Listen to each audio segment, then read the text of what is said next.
Hey everyone, I'm Jason Gillett, and today I wanted to make a quick tutorial video just for the touch screen interface in this Ford Transit van. So if you have opted for this feature in your van, here's a little walkthrough of some of the controls and the things they can do. First of all, this is the home screen. So if you press this home button right here, it's going to bring up a screen that looks just like this.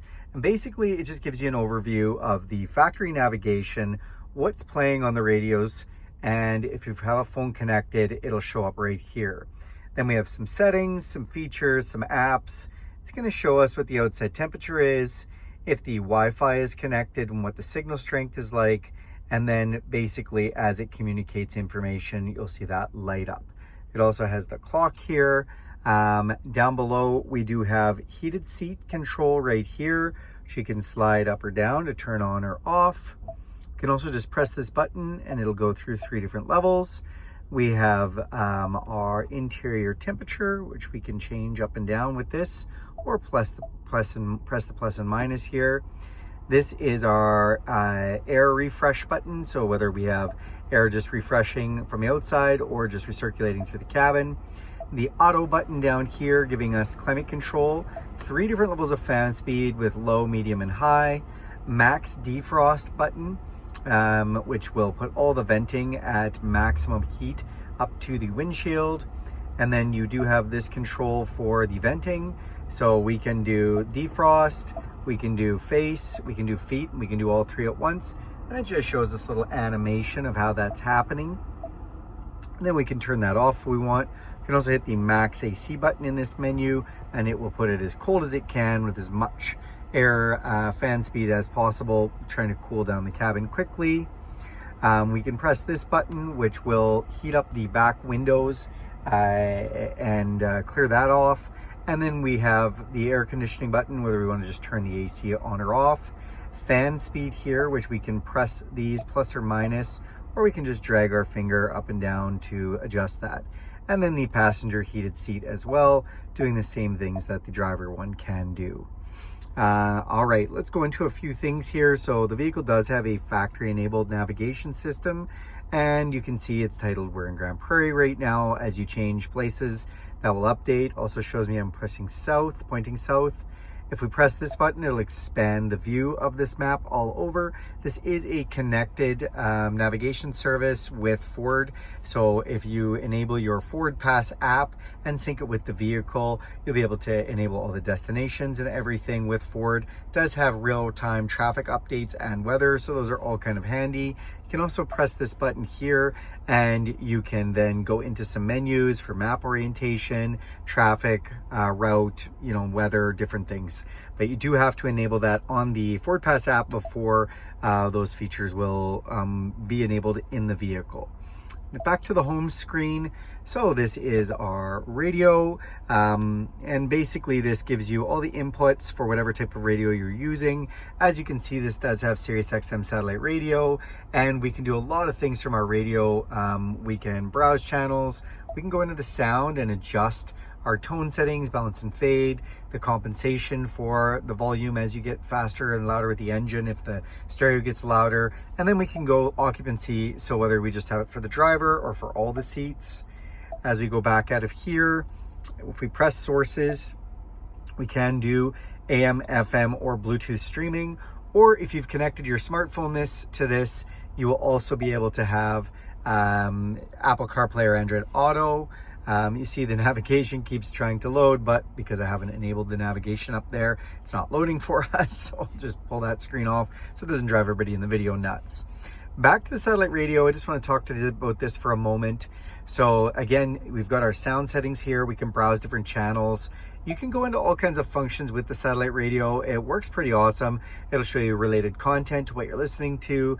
It'll show you available shows if there's any interviews or anything going on. It is pretty intuitive. You can go through the channels here. You can actually pause the music. It lets you know whether they're doing live or not. We can even rewind the song or the interview or whatever it's on. These are the preset radio stations that are saved, and you can go in and save these channels easily. You just press and hold this. It says hold the preset, and it's now saved that. We can hit the bell icon and we can save whether we want the song or the artist, which is pretty cool. And if we hit this menu button here, we can go in and we can take a look and see what the subscription's like. If we've blocked any content, you can actually block explicit content. You can go in and you can do tune start. And if you want to know what that is, if you hit this icon here, it'll tell you, enables to play songs from the start of the song when moving between channels. So a little bit of the satellite radio information for you. Hit the home screen again, and we can go through settings. So when we're in the settings screen, this is the big one. Sirius satellite radio, we can go back into that menu. Vehicle, this is the one, so hit that again. When we go into the vehicle settings, this is rear occupant alert, so it's going to tell you if the back door has been opened to check for occupants, onboard serial modem for your serial number, and then rear view camera delay. So that's if when you're backing up, you'll get the backup camera on. When you go forward, if you want the backup camera to stay on for a little bit, turn that feature on. Back out of here, we've got clock settings. Now clock settings, you can either press this clock settings, which we can adjust this AM, PM, sorry, 24-hour mode or auto time update. As you're going through different time zones, does it just auto update? Or we can always just hit the clock and it'll get there. So kind of fun. Then in here, we do have general. So if we go into general, we can go into languages, distance, temperature, touch screen, about the sync, software licenses. We can send feedback to Ford, and we can reset all the settings. Sending feedback to Ford is actually kind of fun. You can go through all these different interfaces, and then you can press this and you can give it some feedback. So that's nice. Thanks, Ford, for giving us that ability. Then back into general. So again, just reset, and that's essentially everything you can do from in there. Sync navigation, if we go into navigation, again, just like we were in the navigation menu, giving us all these choices. Of course, again, you have to enable the navigation. Back out of here, we can go into sound, same as we were in the satellite radio sound menu option screen. Display, this is where we can put the comm screen on, we can adjust the brightness, or we can set the mode. Mode can be auto, day or night. Brightness, of course, we can adjust that, how bright it is. And comm screen brings us to just the clock and the day of the week and the date. Press it again, it'll bring us back. Move over, connectivity. This, you can enable this vehicle for Wi-Fi connection up to 10 devices as a mobile hotspot. If you're going to do that, you do have to enable this again from the phone app, FordPass. It is subscription based. There is a trial when you buy a new vehicle, so you can try that out. Ford Assistant, you can go in here and you can learn how to use the voice assistant. Vehicle hotspot, so once you have the Wi-Fi connected, whether you want to use the vehicle as a hotspot. 911 assist, if you have this feature turned on and connected to a phone, it is going to call 911 if it feels like there has been emergency with the vehicle, like the airbags go off. Mobile apps, these are the apps that you can connect. You can have wireless Apple CarPlay and Android Auto, or you can connect your USB for Android Auto, just letting you know that that's available. Valet mode, so if you want to enable valet mode, you'll set up a 4-digit PIN, and then this will disable some features while someone is using your vehicle in valet mode. You have to put the PIN in that you create to put it in or out of valet mode.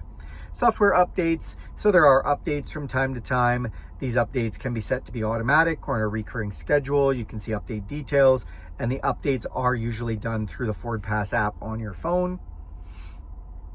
And yeah, that's basically the menus. Then we get out of here and we can see features. When we go into features, we have drive modes. Now drive modes can be done from here or by pressing this button right down here. So we press this one and it's gonna let you go from normal to eco. I love the animation changes. Slippery, gonna dial back the torque. This is the all-wheel drive, so it gives you some settings with that. Tow haul, gonna change your shift points and throttle position sensors. And then the mud and ruts. Mud and ruts. Love that little traction. And just again, you're going to change how the all-wheel drive works. So we'll go back to normal. Owner's manual, really cool with the owner's manual on here. It is loaded up as part of the software on the hard drive. So this takes a second to load because there's a bunch of information in here. I mean, it literally had videos. You can do a visual search if you want. If you're curious about how things work, you can just press over and go and search whatever you like. You can search the screen or search I'm not pressing these well enough. And then it'll give you a breakdown of what's going on with all this information. So do love the digital owner's manual. Also love that, you know, there's bookmarks and categories and all kinds of things you can do in here. So backing out of that, so that was our features, our settings, and then apps. Again, it's just basically referring to Apple CarPlay and Android Auto and how those connect. And when you're connected with the smartphone, this becomes your smartphone. It replicates a lot of the apps on your phone. This looks just like your smartphone. So pretty cool. That is a little bit of information about the touchscreen. Hopefully this tutorial you found useful. Thanks a lot for watching this video. I did want to touch on, before I leave you, volume controls, again, modes, max defrost, that calm screen, and then this one is just for your park sensors. You can turn them on or off right there. So I'm going to check on that. So again, if you want to see more content like this, go ahead and hit the bell icon. You'll be notified every time I make a video. And if you like this video, give it a big thumbs up. Thank you so much and have a great day.